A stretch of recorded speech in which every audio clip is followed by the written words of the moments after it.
नमस्कार दोस्तों, आइए जानते हैं बिहार की दिन भर की ताजा और बड़ी खबरें। वही आपने अभी तक वीडियो को लाइक और चैनल को सब्सक्राइब नहीं किया तो फटाफट से कर लीजिए। आज की पहली खबर, भारत पाकिस्तान के बीच सीज फायर का ऐलान, अब जमीनी और हवाई हमले नहीं करेंगे। भारत और पाकिस्तान के बीच सीज फायर हो गया है। विक्रम मिस्री ने कहा कि दोनों देश सीज फायर को राजी हैं। जमीन, आकाश और समुद्र में 5 बजे से युद्ध विराम हो गया। 12 तारीख को दोपहर 12 बजे डीजीएमओ बातचीत करेंगे। इससे पहले भारत और पाकिस्तान एक दूसरे पर सैन्य कार्रवाई कर रहे हैं। विदेश और रक्षा मंत्रालय ने शनिवार सुबह 10:30 पर प्रेस कॉन्फ्रेंस करके मौजूदा हालात की जानकारी दी। थोड़ी देर में फिर से प्रेस कॉन्फ्रेंस होगी।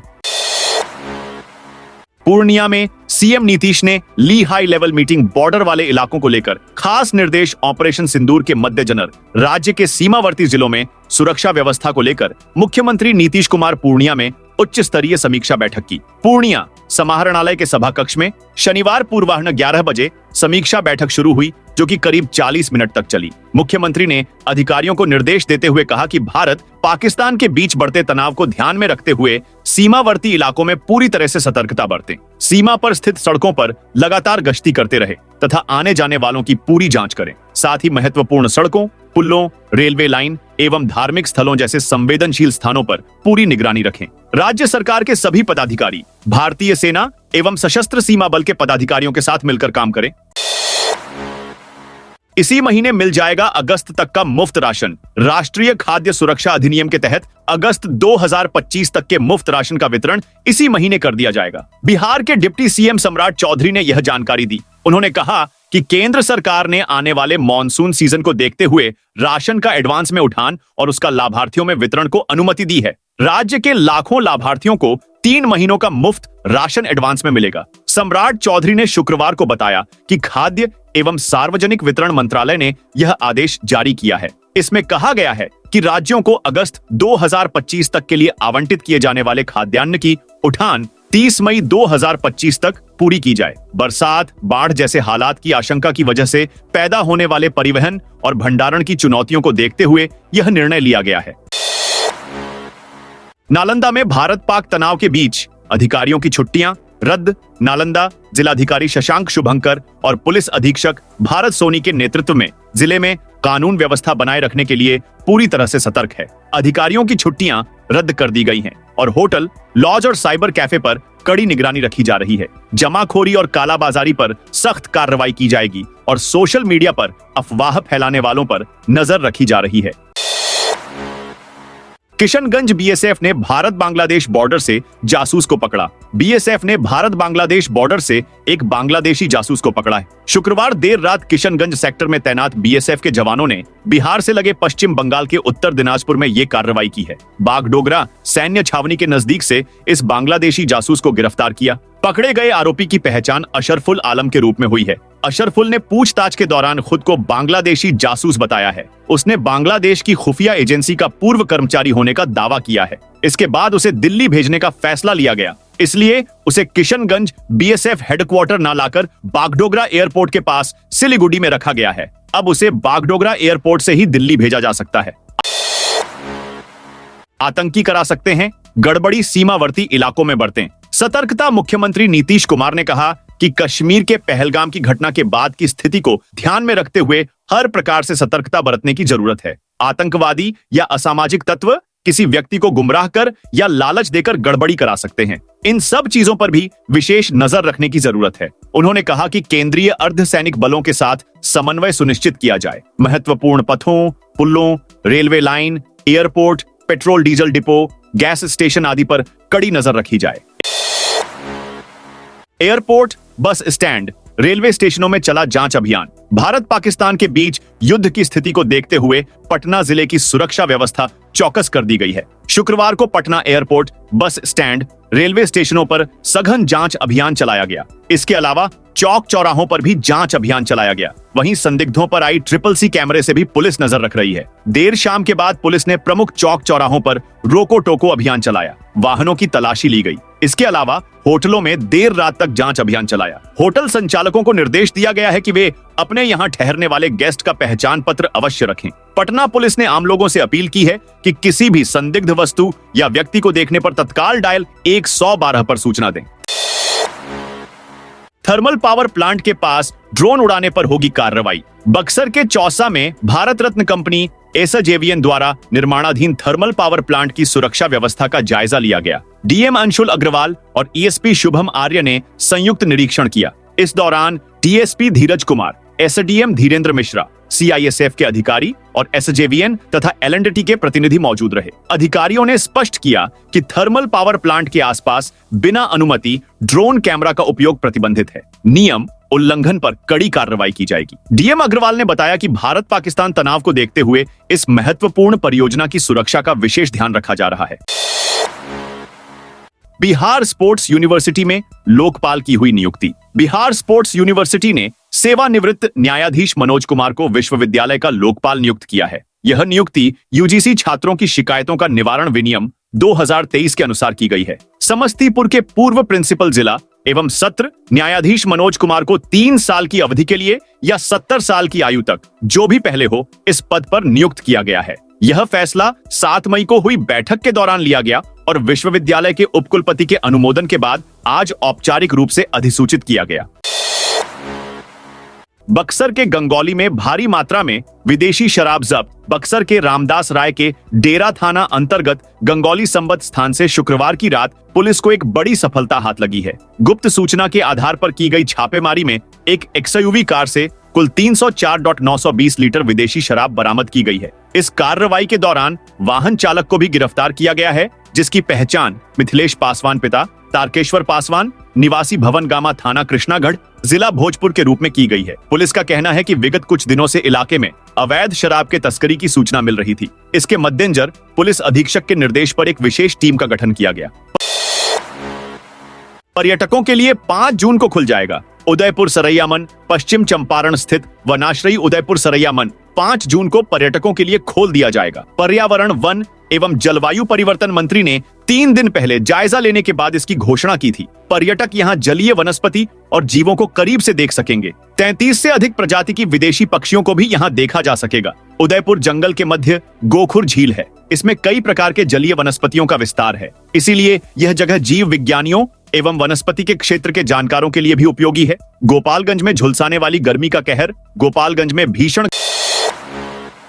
गर्मी का प्रकोप जारी है। तापमान 41 डिग्री तक पहुंच गया है। लू के कारण लोगों का घरों से निकलना मुश्किल हो गया है और अस्पतालों में मरीजों की संख्या बढ़ रही है। मौसम विभाग ने अगले कुछ दिनों में तापमान और बढ़ने की चेतावनी दी है। डॉक्टरों ने लोगों को सावधानी बरतने की सलाह दी है।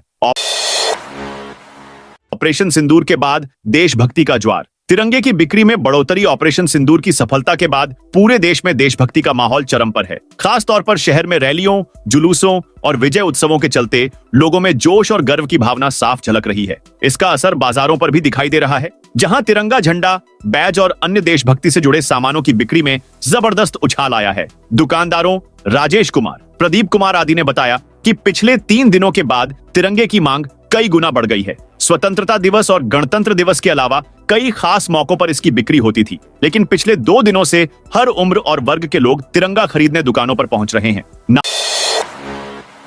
नालंदा में कांग्रेस ने निकाली तिरंगा यात्रा। नालंदा में भारतीय सेना के सम्मान में कांग्रेस ने भव्य तिरंगा यात्रा निकाली। यात्रा कांग्रेस कार्यालय, राजेंद्र आश्रम, धनेश्वर घाट से शुरू होकर बिहार शरीफ के हृदय चौक तक पहुंची। इस दौरान कर्नल सोफिया कुरैशी और विंग कमांडर व्योमिका सिंह जिंदाबाद के नारे लगाए। यात्रा में शामिल लोगों ने पाकिस्तान मुर्दाबाद के भी नारे लगाए। कांग्रेस के जिला अध्यक्ष नरेश प्रसाद अकेला ने कहा कि वीर भारतीय सेना ने बहुत अच्छा काम किया है। आतंकवादियों को घर में घुसकर मारा है। पाकिस्तान को करारा जवाब मिला है। हमारे निर्दोष नागरिकों को दुश्मन देश निशाना बना रहे हैं। इसकी जितनी निंदा की जाए कम है। नेपाल के मध्य प्रदेश ने दिया भारत को समर्थन। भारत पाकिस्तान तनाव और जम्मू कश्मीर के पहलगाम में हुए आतंकवादी हमले को लेकर भारत को नेपाल ने पूरा समर्थन दिया है। नेपाल के मध्य प्रदेश के मुख्यमंत्री सतीश कुमार सिंह ने पहलगाम हमले में मारे गए लोगों प्रति गहरी संवेदना और एकजुटता प्रकट की है। मध्य प्रदेश के मुख्यमंत्री ने कहा कि आतंकवाद के खिलाफ भारत द्वारा उठाए जा रहे कदमों का मदेश पूर्ण समर्थन करता है और इस कठिन समय में भारत के साथ मजबूती से खड़ा है। पटना में बड़े पैमाने पर होगा बदलाव। 3 फ्लोर पर 225 कारों की पार्किंग। मल्टी मॉडल हब में 3 फ्लोर पर 225 कारों की पार्किंग की व्यवस्था की गई है। इनमें किसी एक फ्लोर पर ऑटो की पार्किंग भी होगी। ऑटो के लिए दूसरे फ्लोर पर विचार चल रहा है। पटना स्मार्ट सिटी के प्रबंधन निदेशक सह नगर आयुक्त अनिमेश कुमार पराशर ने स्मार्ट सिटी के अधिकारियों के लिए किस फ्लोर से ऑटो का संचालन होगा अध्ययन करने का निर्देश दिया है। नई व्यवस्था से पटना ऑटो चालकों को स्टैंड मिल जाएगा तथा यातायात व्यवस्था सुगम हो सकती है। पटना में नेपाली युवती के साथ हो गया फ्रॉड। नेपाल के जलेश्वर की रहने वाली युवती को फेसबुक पर अनजान युवक से दोस्ती करना महंगा पड़ा। युवक ने उसे मिलने के लिए पटना बुलाया। दोनों ने होटल में कमरा बुक किया और जैसे ही युवती की आंख लगी कि युवक उसके हीरे के आभूषण, विदेशी मुद्रा और 8,000 रुपए लेकर फरार हो गया। वारदात रूपसपुर थाना क्षेत्र के एक होटल की है। युवती ने आरोपित विशाला दागा का आईडी कार्ड और मोबाइल नंबर पुलिस को दिया है। पहचान पत्र का सत्यापन नहीं हो सका। थानेदार रणविजय कुमार ने बताया कि तकनीकी जांच से आरोपित की पहचान की जा रही है। सेना के रिटायर्ड अधिकारी से 1,90,00,000 का साइबर फ्रॉड। बिहार में साइबर फ्रॉड के मामले तेजी से बढ़ते जा रहे हैं। साइबर ठगों ने पटना के रहने वाले सेना के एक रिटायर्ड अधिकारी को अपने झांसे में लेकर उनसे 1,90,00,000 रुपए की ठगी कर दी। शातिरों ने शेयर मार्केट में निवेश का झांसा देकर यह रकम वसूली। रिटायर्ड सैन्य अधिकारी ने लालच में आकर अपनी जिंदगी भर की जमा पूंजी तो गंवाई ही, उन्होंने लोन और दोस्तों रिश्तेदारों से रुपये उधार लेकर भी ठगों को दे दिए। पटना में भीषण सड़क हादसा। पंजाब जा रही बस जेपी गंगा पथ पर वैन से टकराई तख्त। श्री हरिमंदिर जी पटना साहिब से दर्शन करने के बाद सिख संगतों को लेकर पंजाब के फतेहगढ़ के लिए रवाना हुई। बस गुरुवार की रात जेपी गंगा पथ पर पिकअप वैन से टकरा गई। नौजर घाट और महावीर घाट के बीच सेतु पर हुई इस दुर्घटना में बस पर सवार यात्रियों में से लगभग आधा दर्जन सिख श्रद्धालु जख्मी हो गए। सूचना पाकर प्रबंधक कमेटी के महासचिव इंद्रजीत सिंह, प्रबंधक दिलीप सिंह पटेल और आधा दर्जन से अधिक सेवादार व खाजे कलां थाना पुलिस घटनास्थल पहुंचे। घायलों को इलाज के लिए श्री गुरु गोविंद सिंह सदर अस्पताल ले जाया गया। इलाज के बाद सभी श्रद्धालुओं को गुरुद्वारा में ठहराया गया है। डीआरआई ने छपरा रेलवे स्टेशन पर 18 करोड़ का सोना पकड़ा। मुजफ्फरपुर की डीआरआई की टीम ने छपरा रेलवे स्टेशन पर छापेमारी करके 20 किलो सोने की बिस्किट और ज्वेलरी के साथ 3 तस्कर को गिरफ्तार किया है। तीनों मुंबई जाने वाली ट्रेन में बैठे थे। तीनों ने ट्रॉली बैग में कपड़े के अंदर सोने की बिस्किट व ज्वेलरी को छिपाकर रखा था। पकड़े गए गोल्ड की कीमत खुले बाजार में 18 करोड़ रुपए आंकी गई है। पकड़े गए तीनों तस्कर मुंबई के महाराष्ट्र के रहने वाले हैं, जिनकी पहचान राजेश कुमार, विजय व हितेश कुमार के रूप में की गई है। डीआरआई ने तीनों तस्करों का मोबाइल भी जब्त किया है। मोबाइल में भी तस्करी से जुड़े अहम सुराग मिले हैं। तीनों पूछताछ के आधार पर गोल्ड तस्करी के नेटवर्क से जुड़े बड़े तस्करों की तलाश में जुट गई है। बिहार के इस यूनिवर्सिटी में वास्तुशास्त्र की होगी पढ़ाई। बाबा साहेब भीमराव आंबेडकर बिहार यूनिवर्सिटी में मेन छात्र धातु विज्ञान और वास्तुशास्त्र की पढ़ाई कर सकेंगे। भारतीय ज्ञान परंपरा के तहत इन विषयों की पढ़ाई कराने वाला बीआरएबीयू सूबे का पहला विवि होगा। इसके लिए तैयारी शुरू कर दी गई है। विश्वविद्यालय की इस पहले से वास्तु में रुचि रखने वाले छात्र छात्राओं में काफी उत्साह है। बीआरएबीयू के इंस्पेक्टर ऑफ कॉलेज व भारतीय ज्ञान परंपरा के नोडल प्रो राजीव कुमार का कहना है कि हम लोग बीआरएबीयू में भारतीय ज्ञान परंपरा के तहत विषयों की पढ़ाई शुरू करने पर काम कर रहे हैं।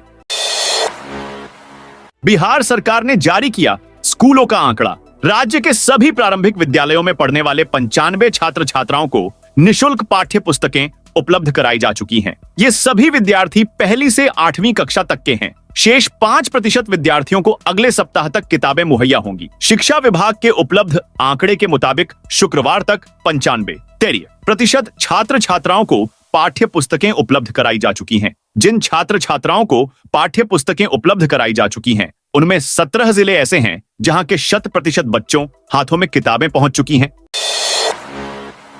5 जिलों में होगा मैट्रिक विशेष परीक्षा के उत्तर पुस्तिकाओं का मूल्यांकन। बिहार विद्यालय परीक्षा समिति द्वारा आयोजित मैट्रिक विशेष व कंपार्टमेंटल सैद्धांतिक परीक्षा की उत्तर पुस्तिकाओं 14 से शुरू होगी। मूल्यांकन कार्य 14 से शुरू होगा। 16 मई तक मुजफ्फरपुर, दरभंगा, पटना, गया एवं सारण में निर्धारित केंद्रों पर चलेगा। मूल्यांकन कार्य में शामिल शिक्षकों की सूची समिति ने जारी कर दिया है। इस दौरान स्कूल से उनके प्रधान उन्हें विरमित करेंगे। मैट्रिक विशेष परीक्षा में 7,621 परीक्षार्थी तथा कंपार्टमेंटल परीक्षा में 54,652 परीक्षार्थी शामिल हुए। इस प्रकार मैट्रिक विशेष एवं कंपार्टमेंटल परीक्षा में शामिल होने के लिए कुल 38,273 परीक्षार्थियों के उत्तर पुस्तिकाओं का मूल्यांकन 14 से 16 मई तक चलेगा। आज से शुरू होगा 38 जिलों के राजनीतिक दलों के BLI 2 का प्रशिक्षण। बिहार विधानसभा चुनाव को लेकर मान्यता प्राप्त राष्ट्रीय एवं राज्य स्तरीय राजनीतिक दलों की भागीदारी सुनिश्चित करने के लिए शनिवार से पटना में BLI 2 का प्रशिक्षण दिया जाएगा। मुख्य निर्वाचन अधिकारी कार्यालय की ओर से यह प्रशिक्षण जगजीवन राम संसदीय अध्ययन एवं राजनीतिक शोध संस्थान, सरदार पटेल मार्ग, पटना में होगी। इसके लिए मास्टर ट्रेनरों की तैनाती की गई है। प्रशिक्षण 8 चरणों में होगा। पहले चरण में शनिवार को पश्चिम चंपारण, पूर्वी चंपारण, शिवहर एवं सीतामढ़ी जिले को BLI 2 को प्रशिक्षण दिया जाएगा। CO कार्यालय द्वारा जारी कार्यक्रम के अनुसार दूसरे चरण में 13 मई को मुजफ्फरपुर, वैशाली एवं मधुबनी जिले, तीसरे चरण में 15 मई को दरभंगा, समस्तीपुर, अररिया, किशनगंज, चौथे चरण में 17 मई को पूर्णिया, कटिहार, सुपौल, मधेपुरा, सहरसा, गोपालगंज जिले का होगा। भागलपुर में आज लगेगी साल की तीसरी लोक अदालत। भागलपुर में साल 2025 के तीसरे लोक अदालत का आयोजन आज होगा। जिले के 3 व्यवहार न्यायालयों में ये आयोजन किया जा रहा है। इस आयोजन को लेकर जिला विधिक सेवा प्राधिकरण की ओर से तैयारियां पूरी कर ली गई हैं। व्यवहार न्यायालय कहलगांव व्यवहार न्यायालय और नवगछिया व्यवहार न्यायालय में लोक अदालतें लगेगी। इस मौके पर अब तक कुल 32,000 से अधिक नोटिस जारी किए जा चुके हैं, जिनमें सुलह योग्य मामलों को चिह्नित किया गया है। इन मामलों में आपसी समझौते के आधार पर तुरंत न्याय देने का प्रयास किया जाएगा।